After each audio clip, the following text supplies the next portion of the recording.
So guys, ito na yung niluto natin na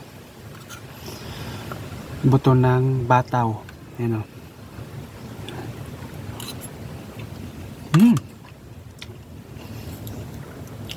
Sarap niya mga kaidol. Medyo manamis-namis yung mga kaidol gawa ng maraming gata. Napakasarap.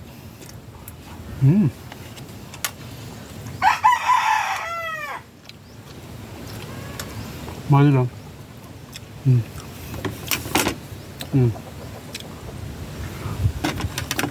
Sarap.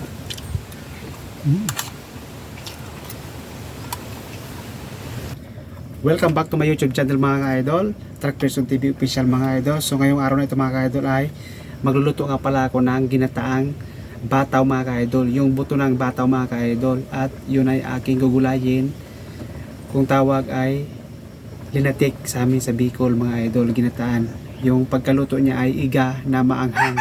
Tapos lalagyan natin siya ng kunting dilis kasi ito lang yung ating mayroon na pangsahog, pero okay na yan mga ka-idol, basta meron tayong pangsahog. Tapos meron tayong dalawang niyog. So ngayong araw na ito mga ka-idol ay ipapakita ko sa inyo mga ka-idol. So biyakin na natin yung ating dalawang niyog.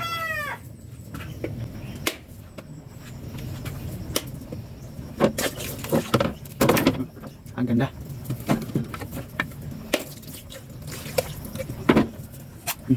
Ayan, ganda. Meron pang ampul. Harap.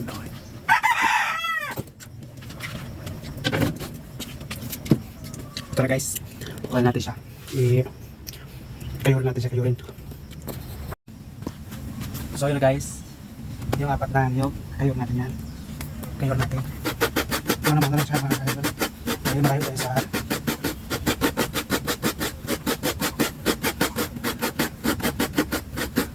malapit tayo sa Kabiasnan, kaya manaman lang.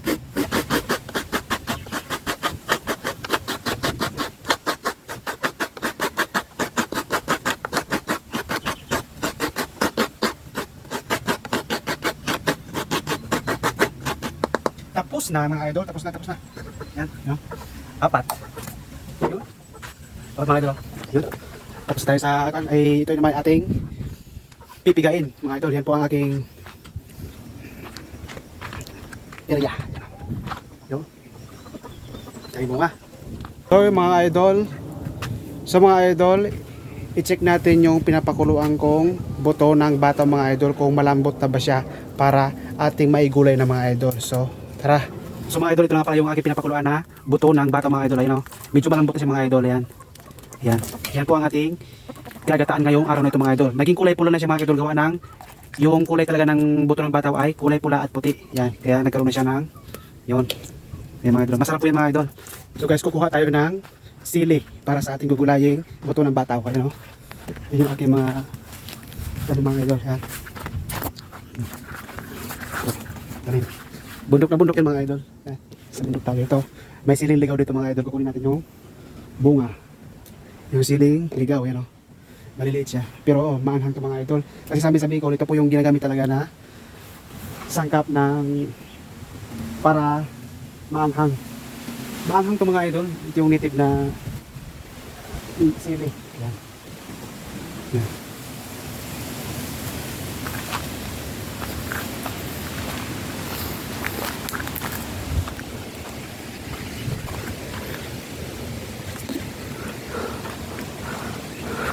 Yan, kuha tayo ng mahabang sili mga idol.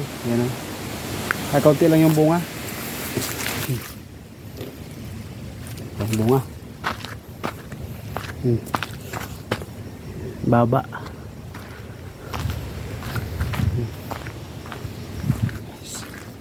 Yan o. Yan yung bunga guys o. Yan. Yan po.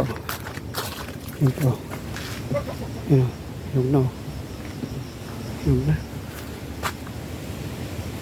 So yan guys, gayatin natin yung ating nakuhang sili. Mas maraming sili, mas masarap mga idol.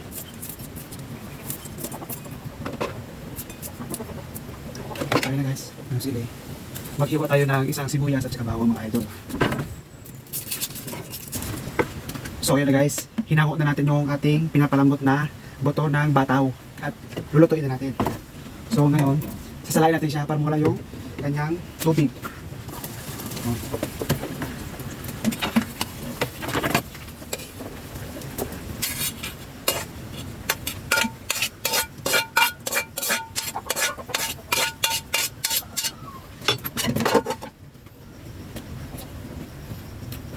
Ito na siya guys, oh. Yan. Ito na yung itsura ng buto ng bataw. Malambot na siya mga idol. Yan, napipisil na. Yan, oh. Yan, malambot na siya. Bilis natin tong kawali kasi dito na natin ilalagay yung buto ng bataw. So malinis na mga idol, malinis na. So ilalagay natin tong buto ng bataw dito sa kawali. Yun. Yan, ilagay natin. Tapos, ilagay na natin tong sibuyas, bawang at mahaba na sili at native na sili. Para isahan na lang yan mga idol. So, ilagay natin yun dyan. Tapos, ilagay natin siya ng 3 paminta. Yan, 3 supot na paminta. Yun. Dagdag din sa anghang. So, yun. Ayan mga ka-idol. Yung ating gataan yan. Ito na mga idol, yung ating ingredient na inilagay. So, gata na lang ang kulang mga idol, gata. So, sa gata dito ay ilalagay tayo ng 2 baso, 2 tasa ng tubig sa unang gata. Yan. Yan, lagyan natin yan. Tapos, bago natin pigaan, maghugas muna tayo ng kamay. Para marinis yung gata, mga idol. So, yan. Maghugas muna tayo ng kamay bago natin pipigain yung ating gata. So, pigain na natin. Man-man lang piga. Yung. Pigain natin maayos para lumabas yung kanyang katas mga idol ng niyog. Ganito kami sa Bicol mga idol pag nagpipiga ng niyog. Kasi malayo kami sa bayan, mano-mano lang namin pinipiga. Kasi pag bago mo pigain, pagpupus mo na ng kamay para malinis yung gata. So yun, pigain natin. Yun. Yun, pigain natin. Yun. Pigain natin. Para lumabas yung kanyang katas. Yun. Basta na kamay. Ito na yung unang gata mga idol. So ilagay natin dito sa separate natin siya. Okay.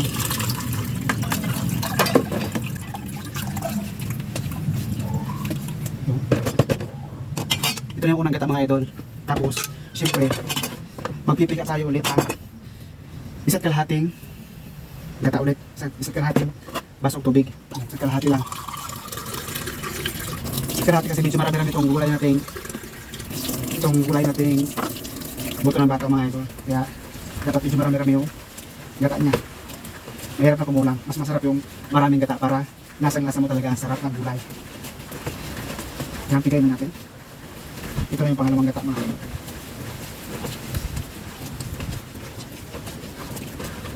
Pigayin na natin.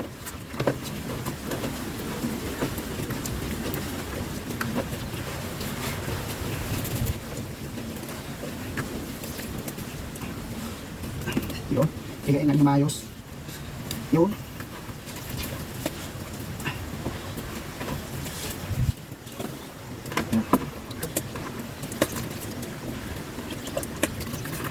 Bukas na ng kamay. Bukas ng kamay. Tapos yung pangalawang gata mga idol ay ilalagay na natin dito sa ating gugulayi bataw. Yan, sa diretso na sa kawali. Yun. Yun. So ito mga idol, yung ating gugulayin. Yan ganun po yung itsura. So pag naiga to mga idol, pag naiga to, lalagyan natin yung pangalawang gata na, yun yung pang final na gata. So ito ilalagay na natin tong dilis sa gulay. Diretso na. Yun, lagyan natin yan.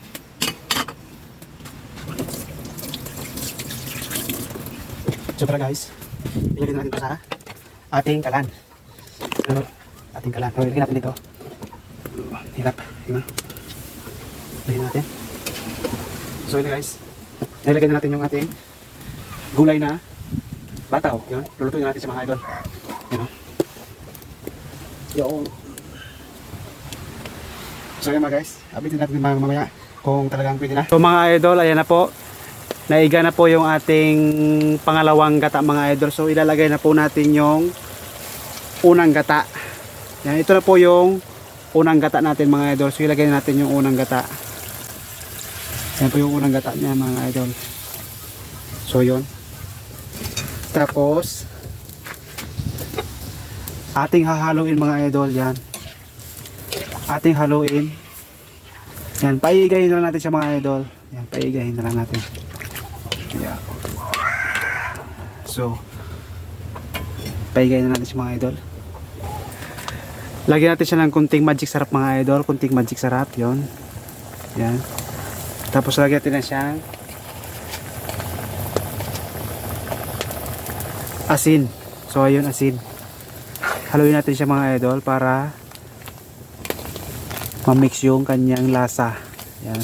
Tama-tama lang yung kanyang dami ng gata mga idol, kasi pag yan naiga mga idol, magiging mantika na po siya. Magiging iga, mantika na po siya, pamantika. Yan.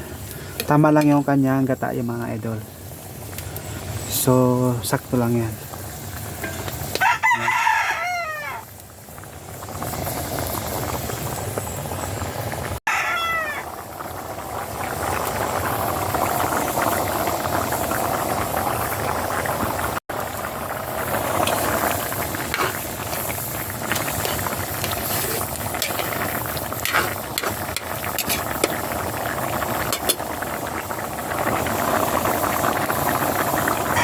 So mga ka-idol, inaantay na nga lang po natin maluto at maiga yung ating buto ng bataw mga ka-idol. So ayan mga ka-idol, tamang-tama lang yung ating pagkakalagay na gata at tubig.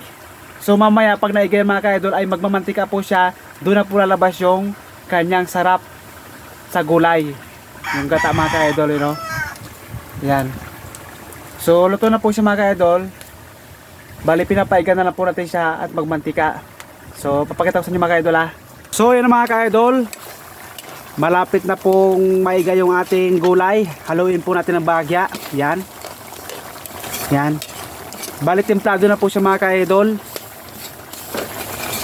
Pinapaiga na lang po natin siya at pinapamantika mga ka-idol. You know? Malasang malasa na po siya mga ka-idol at natimplahan ko na po siya mga ka-idol.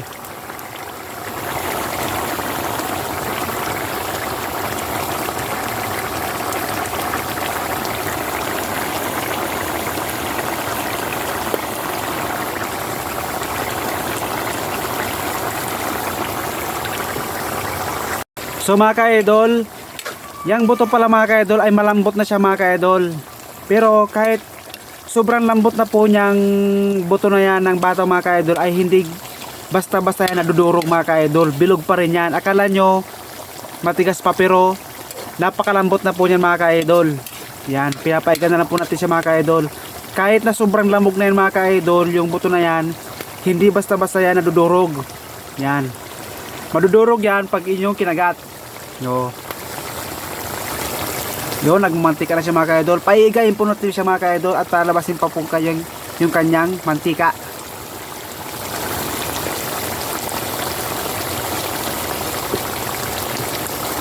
So haluin po natin siya ng bahagya mga ka-idol para hindi matutungan doon sa ilalim. Yan. Yan, malapit na pong maiga yung ating ginugulay na buto ng bataw mga ka-idol.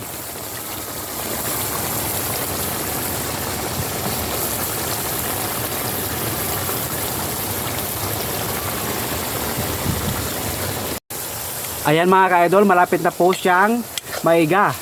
Ayan, nagmamantika na po siya mga ka-idol. Oh. Diyan na po lalabas yung pinakamasarap niyang lasa mga ka-idol. Diyan sa pagkakaroon niya ng mantika mga ka-idol. Ayan o. Ayan o. Oh my goodness.